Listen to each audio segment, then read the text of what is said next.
There we go. I'm so sorry, darling. There we Oh, go. Sorry about that. no problem. So I can start from the beginning and ask what led up to you being in Happy Days if that was your first role. Yeah, that was my second. Okay. Yeah. My first one was Freaky Friday with Jodie Foster. It was my first professional job. And during the casting process, they had asked me if I can water ski. Oh, And I, oh, yeah, of course I can water ski. I have, I competed. I'm a great water skier, which I've never even seen a water ski in my life before. And I get the part. And there is a scene in which Jodie Foster and myself are supposed to be water skiing and take off from the dock and ski. And I literally was standing right next to, and because she's Jodie Foster and the big star, they had given her lessons and everything. Well, me, not so much. And I was standing next to her, and it's the two of us, and the boat takes off on the dock from the dock, and we both go under the water. And so take two, we get back, and I literally prayed. I said, God, I swear, if you just let me stand up on these water skis, I'll never do anything wrong in my life again. Well, that's a silly prayer, but when I was 15. So the boat went, we both took off, and I don't know why, Chris, I stayed up on water skis, and I am as athletic as this electrical cord. I literally cannot do anything. I can't run, jump, throw a ball, catch a ball. I can't do anything. But I was able to stay up on the water skis. So it was a miracle. And of course, working with Jodie Foster, um, I was 15 and she was 13, and she was so smart. mhm. Uh, she's just brilliant. She's so intelligent. But in that job, actually, our dialogue coach on that job is the one who recommended me to Gary Marshall to play Joni's cheerleading nemesis on Happy Days. And so that's how I got that. And I was living on my own apartment. I was 15, and I was lying about that Oh, because you're not allowed to live on your own at 15 years old. But I was not going to go back into the foster care system where I had been before. So I lied and said I was emancipated. I mean, what I did back then, you could not get away with now. But right. anyway, I just lied so I didn't have to have a parent on the set, and I didn't have to have school on the set. So anyway, but it was great. Ron Howard, I noticed, was really working with Jerry Paris, the director. I could see that Ron Howard at that time was really interested in the directing, behind the scenes. Mhm. Everybody was lovely. Everybody was so nice. Was it an equally pleasant experience with Eight is Enough then too? Yeah, that was great as well. And Dick Van Patten ended up playing my father in a movie of the week called Diary of a Teenage Hitchhiker. Yep. TV series early on, like Fernwood Tonight. Yes, Fernwood Tonight. Wow, you know all this stuff. Fernwood Tonight, of course, was with Martin Mull, and I played Debbie Dunbar, one of the Dunbar sisters. And our whole thing was that we were so untalented, but we were very pretty. So we would just go out in bikinis and say, "Look at these tap dancers," and we'd be like, "Tap, tap, tap," or whatever. It was, um, yeah, that was a fun show. With all these early roles and who the other big stars that were part of them, was that daunting at all to you or no? Oh, very, Hmm. very much so. Fred Willard, of course, on Fernwood Tonight, and Martin Mull, comic geniuses, and so love. Everybody was so nice, though, I have to say. I mean, I was very blessed that throughout my whole career, I've never really met anybody that wasn't kind. And I did want to bring up Big Wednesday too, because I really like that movie. Oh my gosh, you look so young to be knowing all these things. Big Wednesday, again, these are all things I did way before I got Dallas. Big Wednesday, I was supposed to just be one of the little girls in a bikini again on the beach. And Gary Busey's supposed to walk by, whatever. And we had some dialogue. Then all of a sudden, on one of the takes, Gary Busey. We're doing the dialogue, and all of a sudden he just jumps on top of me, and we start rolling around in the sand. We're improving, and that's the take they left in. And I said, wow, what made you do that? He goes, something told me, I knew you would just go with it. I just knew you would be okay with going with this improv crazy idea I had. And I was, and it was great. That's what was in the movie. I do want to bring up to Diary of a Teenage Hitchhiker because that's a really dark project for what was like, especially for the time. Yes, well, back in those days, it was a long time ago, hitchhiking was prevalent. And even when I went to Hollywood High School and LeConte Junior High School, there were a few kids that would hitchhike. And I remember being with a girlfriend, and we were on Melrose, and she said, well, we wanted to go somewhere else, and there was no Uber, and we had no money for a taxi or anything like that, no cell phones. And her name was Randy. And she said, let's just, here. And she just stuck out her thumb and started hitchhiking. And I'm like, you're going to hitchhike? She goes, yeah, I do it all the time. And I'm like, really?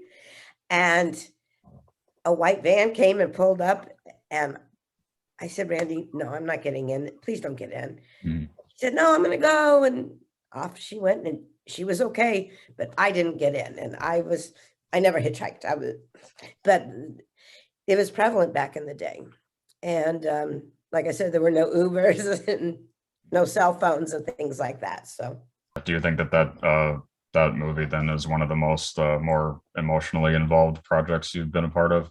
it was. And I remember there was a scene when my character ultimately, she's hitchhiking, and then she gets attacked by the gentleman that picks her up in the car. Right. So we rehearsed the whole thing with the stunt person and everything, and because it was quite an intricate, like, attacking fight scene. So we do all this, and all of a sudden we get to film it, and the person I'm filming it with does not do anything that was rehearsed or choreographed by the stunt person. And we had to delay shooting for like 2 days because I was like bruised, and this person that I was working with just got a little too carried away. And that should never happen. I know since Dominique Dunn was part of that too, is there any highlighted memory you have of her? To this day, that breaks my heart. Mhm. Dominique Dunn became a very, very good friend of mine. And there was a scene in Diary of a Teenage Hitchhiker where she was supposed to break down and cry. And she was in the hospital bed, and she had been attacked, and she couldn't get there as an actress. And so I said, so I would just, before the take, I said, just give me a moment. So before they said action, I would talk her through it. Okay, look what he did to you, and this and that. And then she'd get to where she needed to go, and boom, she was off. She gave a great performance. But I think that's what it's supposed to be. That actors are generous with each other, and she was so talented and so lovely. And I'm such a fan of her father's, Mhm. one of my favorite authors, and of course her brother Mhm. as well. Dominique Dunn, I think about that tragedy a lot. Yeah. Unbelievable. Very sad. She was taken way, way too soon, way before her time. Right. I mean, I've just been really fortunate to have worked with some amazing all-time great actors, such as Jim Davis, who played my grandfather on Dallas, or Barbara Bel Geddes. She was the original Maggie in Tennessee Williams' play Cat on a Hot Tin Roof. She was a brilliant actress and nominated for an Oscar for I Remember Mama. And Howard Keel, who then came on Dallas, and Alexis Smith, and just some people that I was very blessed to work with and get to me throughout my life. Sometimes I pinch myself and still can't believe it. It's been amazing. And right before another role, right before Dallas. Oh yeah, The Fall of the House of Usher.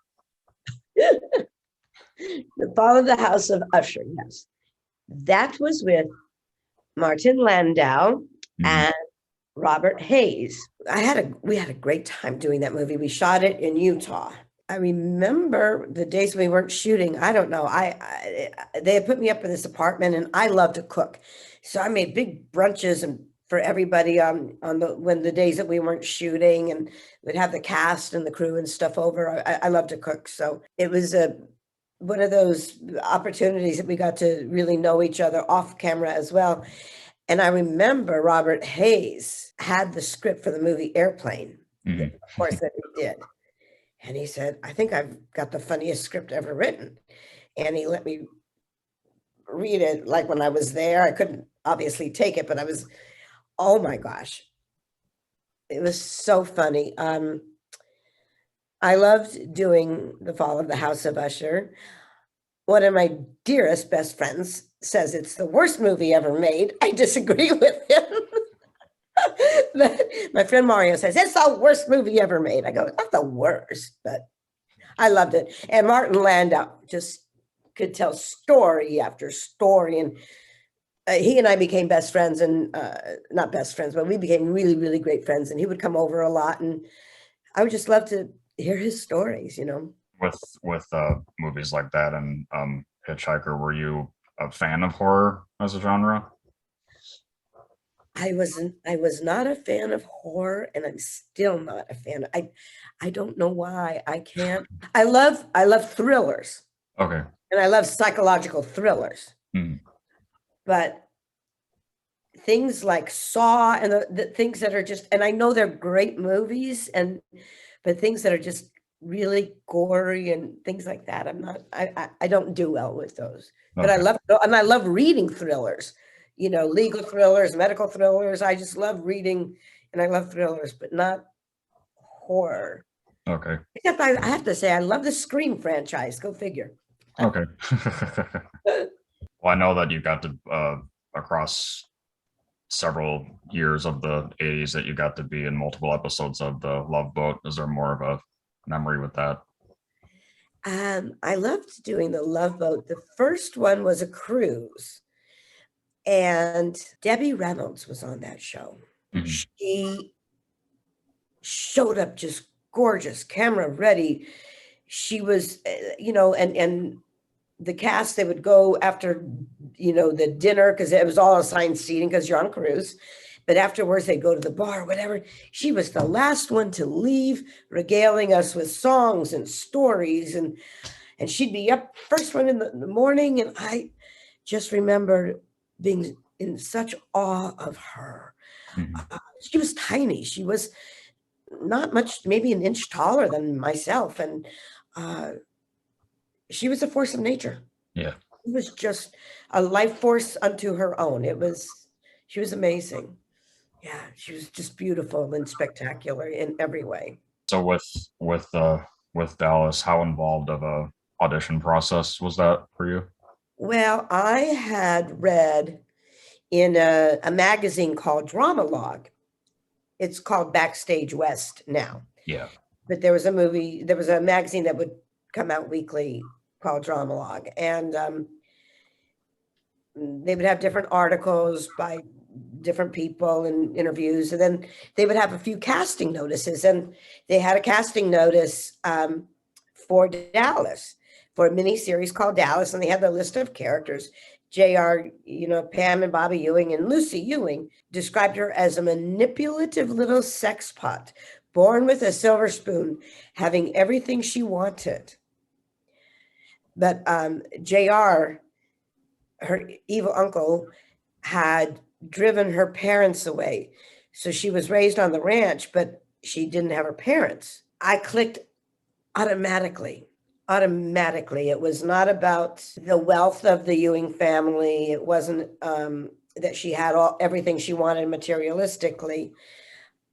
I knew that her core was not having her parents, because I had never met my father in real life and had never seen a picture.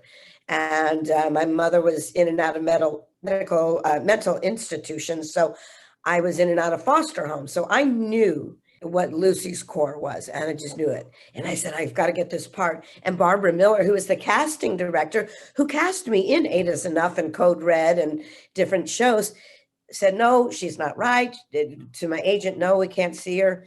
So I snuck into the studio every day and ran into her office at Warner Brothers. Please, just let me read. Give me just a few minutes. Finally, she said, come back tomorrow. I asked for a script. Could I read the sides?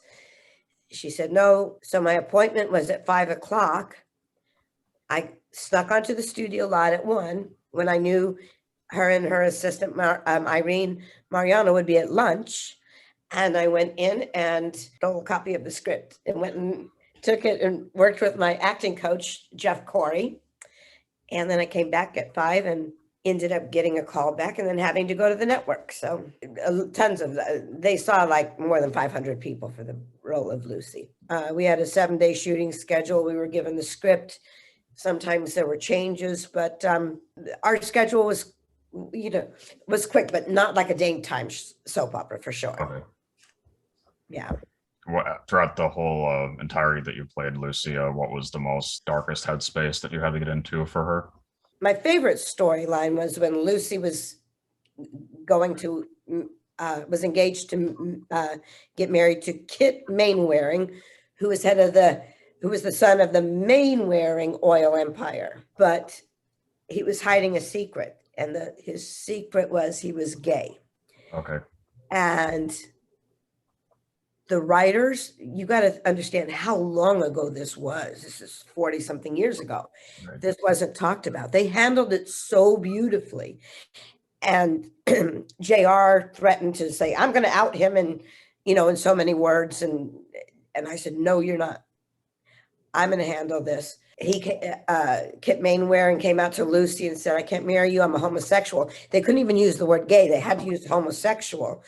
But it was such a beautiful storyline, how he said, it's because I love you that I can't go through with this. I've got to be true to you, and I got to be true to myself. And it was so beautifully written and handled. And the actor, Mark Wheeler, was amazing. That was my favorite storyline for Lucy. The darkest was when Lucy was kidnapped and raped and became pregnant, making the decision whether she's going to have the baby or an abortion. Again, way ahead of its time. Yeah. They didn't have that on primetime television. And here's this teenager dealing with, is she going to have an abortion or not? Lucy ultimately had an abortion.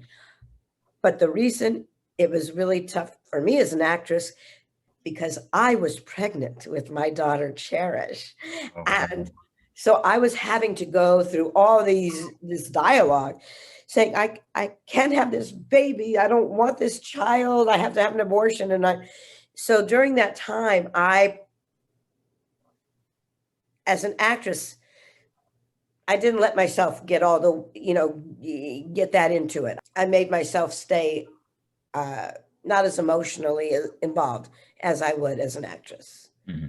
So I just couldn't go there because I was pregnant with my daughter, who I desperately wanted. And outside of what you mentioned already, what else with Lucy could you personally relate to the most? Mainly that Lucy just wanted her parents, the love of her mother and father, and she didn't really have it. And she acted out. She went and tried to find that love and acceptance with every guy that came across her path. And Lucy was, if you want to say promiscuous or whatever, she just went from guy to guy to guy to guy, searching for that something that's going to fill the void that's in her. So, and with all the people that you have worked with, who have you been like the most starstruck? I have met Julie Andrews a few times. Okay. And every time I see her, I have said the same thing. I just can't put two words together and I just start to cry. So I've been fortunate. I've met some people that I'm their biggest fan, and I've had an opportunity to meet them. Elton John, just different people. So it's like I said, it's amazing. It was really fun to see you be in Married with Children too. It's probably my favorite TV show. Oh, now that I did play myself. That was funny. That was really a funny. Boy, that show was a well-oiled machine. They were all so talented. The writing was phenomenal. They were great.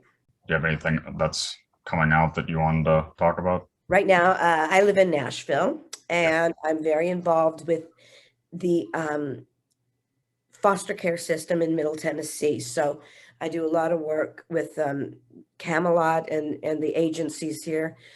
We just did a big fundraiser, and we got Crystal Gale and Pam Tillis and different people to perform, just to bring awareness to the foster care system, which there's a great need. I'm looking to start up Actors for Autism, which I taught autistic children when I lived in Los Angeles for 8 years. And we're hoping to be able to do that and bring it here to Nashville as well. And I did a couple of Christmas movies. I have a one coming out called, very small part, a Unicorn for Christmas. It's going to be adorable. And in January, I'm going to start filming a movie that I really can't talk about because we're not signed, sealed, delivered yet. But Okay. It's a great woman director, and I'm very excited. That'll be, I start filming that in Georgia mid-January, so I'm excited. And in the meantime, I'm a grandmother. I've got 2 of the most amazing, my little 1-year-old grandson, Jackson, and my little 5-year-old grandson, Wyatt. That's great. Yeah. And the way that I usually my final question with interviews is asking, what do you want your legacy to be? Have a gift of encouragement and uplifting people, and just helping people to see their full potential and encourage them to reach their full potential and use their God-given gifts. And is there anything that you would want to tell your younger self back when you were just starting out with your career? I definitely, I was better than I thought I was at the time. I did not have a lot of confidence. Okay.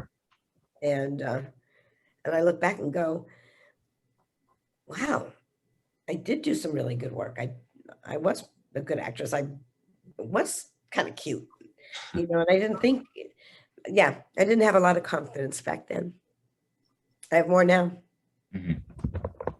But I think that comes with age, right? You just get a little more, well, you're young, but just get a little more settled and peaceful, especially after having grandchildren and everything. It's just, your perspective changes. Well, thanks. I'm glad that we finally got to do this.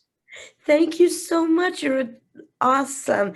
And go ahead, please email me and give me the information or the link that I can put on my social media so we can get people to see this. Keep in touch, okay?